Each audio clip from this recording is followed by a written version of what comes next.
Uttar Pradesh millers पुनरुद्धार कार्यक्रम के अंतर्गत जनपद स्तरीय अन्न मिलर्स पर 2 दिवसीय कार्यशाला का आयोजन भदोही के विभूति नारायण राजकीय इंटर कॉलेज मैदान में किया गया। जिला पंचायत अध्यक्ष अनिरुद्ध त्रिपाठी ने कार्यक्रम का शुभारंभ किया। इस अवसर पर किसानों को जागरूक करने के लिए संबंधित विभागों द्वारा लगाए गए स्टॉल का जिला पंचायत अध्यक्ष ने अवलोकन किया। सभी स्टॉल में किसान बंधुओं को लाभ लेने के लिए प्रोत्साहित किया गया।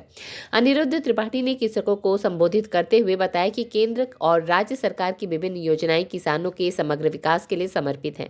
उन्होंने प्राकृतिक खेती से होने वाले पर्यावरणीय और मानवीय लाभों पर प्रकाश डाला। साथ ही किसान भाइयों को नकदी फसलों जैसे मशरूम उत्पादन आदि की खेती के लिए सरकार द्वारा दिए जा रहे अनुदान की जानकारी दी गई। उन्होंने बताया कि अभी प्रधानमंत्री द्वारा जनपद के पीएम किसान सम्मान निधि खाता धारकों के खाते में रबी फसलों की बुआई के लिए 2000 रुपए की सहायता राशि भेजी गई है। उन्होंने श्री अन्न मिलर्स की उपयोगिता के संबंध में कृषकों को जागरूक किया। साथ ही स्थानीय उत्पाद संगठनों के उत्पादों की प्रदर्शनी का अवलोकन करते हुए उनकी सराहना की। उन्होंने कृषि के क्षेत्र में जैविक प्राकृतिक खेती को बढ़ावा देने हेतु नवाचार तरीकों पर बल दिया। उप कृषि निदेशक डॉक्टर अश्विनी कुमार सिंह ने बताया कि संचालित योजनाएं कृषि यांत्रिकीकरण, कस्टम हायरिंग सेंटर, कृषि निवेश आदि के बारे में विस्तृत जानकारी दी। कृषि प्रशिक्षण, राष्ट्रीय खाद्य सुरक्षा मिशन, एडीएल ऑयल सीड्स योजना अंतर्गत जनपद स्तरीय तिलहन मेला, कृषि उत्पाद में वृद्धि के लिए कृषि प्रसार, सुदृढ़ीकरण एवं कृषक जागरूकता कार्यक्रम के अंतर्गत प्रशिक्षण कार्यक्रम, कृषि सूचना तंत्र के सुदृढ़ीकरण एवं कृषि जागरूकता के लिए 2 दिवसीय जनपद स्तरीय श्री अन्न मिलर्स मेला का आयोजन किया गया।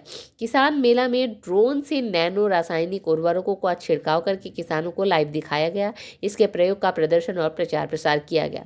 स्ट्रीट बस के लिए भदोही से नितेश श्रीवास्तव की रिपोर्ट। आज विभूति नारायण राजकीय इंटर कॉलेज में कृषि मेला का आयोजन किया गया है, जो कि मेले के आयोजन कर्ता डॉक्टर अश्विनी कुमार सिंह जी हैं, उप निदेशक भी हैं।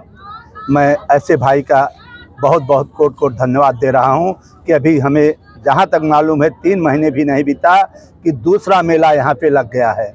तो मेले का मतलब ये होता है कि हमारे कोने कोने से आए, जिला भर से आए सभी कृषि का कार्य करने वाले हमारे सभी भाई बंधु, बुजुर्ग, माताएं, बहनें, सभी लोग ये सोचते हैं कि हमारी पैदावार कैसे बढ़ेगी। पैदावार बढ़ने के लिए और कृषि से हमें क्या क्या फ़ायदा हो सकता है, तो ये सब कार्य यहाँ पे आने पे मालूम होता है कि यहाँ के अधिकारी बताते हैं कि माताजी, पिताजी, भाई, आप ऐसा कार्य कर लीजिए तो आप हमेशा आगे बढ़ेंगे। तो इनका कर्तव्य यही है। अब तो देख लीजिए कितना ज़माना बदल गया है। यहाँ की बात छोड़ दीजिए, अब तो गांव-गांव कृषि अधिकारी भी जा रहे हैं और लोगों को बता रहे हैं, और जिनका रजिस्ट्रेशन नहीं हुआ है उनका रजिस्ट्रेशन भी करवा रहे हैं।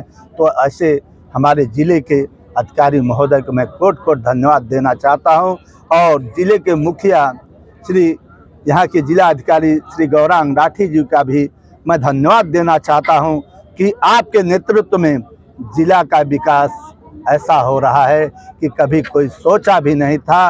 और जिला अधिकारी महोदय भी हमारे देखते हैं, चाहे दिन में हो चाहे जहां भी ज़रूरत पड़ रही है, वो तटस्थ रहते हैं और अपने अधिकारियों के ऊपर लगाम भी कसते रहते हैं कि ऐसे ऐसे कार्य करो।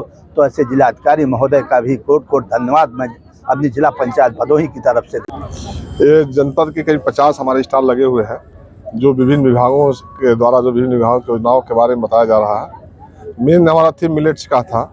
यहाँ के स्थानीय जो कृषक जो स्वयं का उगाकर अपनी ब्रांड में बेच रहे हैं, उनका भी स्टॉल लगा हुआ है, क्योंकि उन किसानों को बहुत अवसर नहीं मिल पाता है। कृषि विभाग एक मंच देने का प्रयास कर रहा है कि कृषि जो है उत्पादन, मोटे श्री अन्न के उत्पादन से लेकर उसके विपणन तक की व्यवस्था उसमें किसानों को सुनिश्चित किया जाए। हम लोग निःशुल्क मिनी किट का वितरण किया गया था, और करीब जो है जनपद में 2000 हेक्टेयर खरीफ में हमारा जो मोटे अनाज का क्षेत्रफल बढ़ा हुआ है। जैसा कि आप लोग जानते होंगे कि जनपद में जो है डीग और औराई 2 हमारे जो है ज्वार और बाजरा का मुख्य उपज हमारी वहाँ के हैं, और वहाँ किसान भाई पारंपरिक रूप से उगा रहे हैं। उन क्षेत्रों में भी हम लोग जो है और ज्वार और बाजरा बढ़ाने का प्रयास किया जा रहा है, और सरकार द्वारा अगली सीजन में इसके लक्ष्य बढ़ाने के लिए और डिमांड भी किया गया कि इन किसानों को मिलेट्स पे और मिनी किट्स और छूट दिया जाए, ताकि किसान और प्रेरित हो और अपने उत्पादन को बढ़ाने का प्रयास करें। किसानों के लिए श्री अन्न पर बेस आधारित है, और श्री अन्न जो है, जैसा कि आप जानते हैं कि श्री अन्न हमारी जो है पहले हम जिसको मोटे अनाज कहते थे, उसी के प्रचार प्रसार के लिए सरकार जो है और हमारी केंद्रीय सरकार और राज्य सरकार दोनों इस मिलेट्स अंतर्राष्ट्रीय वर्ष के दृष्टि कर देखते हुए जो है इस मेले का आयोजन किया गया है। उन किसानों को उन तकनीकी मुद्दों के बारे में बताया जा रहा है, किस प्रकार की खेती किया जाए, उन किसानों को उसके प्रोसेसिंग के बारे में बताया जा रहा है, किस तरह से जो उत्पादों को अधिक प्रोसेस करके अधिक कीमत पाए, उनके विभिन्न व्यंजनों को बताया जा रहा है कि किस तरह का जो है इस मोटे अनाजों से क्या क्या बन सकता है। जैसे किसान सावा का खीर है, सावा का पोहा है, सावा का जो है हमारी चिल्ला है, इस तरह के जो उत्पाद हैं उनको भी किसानों को बताया जा रहा है ताकि ये भी अपने ब्रांडिंग के रूप में करके इसको जो है अपने बेचने का एक नया अवसर उनको प्रदान किया जाए। क्योंकि नया मिल हो रहा है तो किसानों को जितने भी अपने ब्रांड में अगर प्रारंभिक दौर में आगे बढ़ जाएंगे तो अपने एक ब्रांड को मार्केट में इस्टेब्लिश करने में सफल हो जाएंगे। तो एक अवसर के रूप में उनको बताया जा रहा है कि इस क्षेत्र में आप आए और अपने ब्रांड से कार्य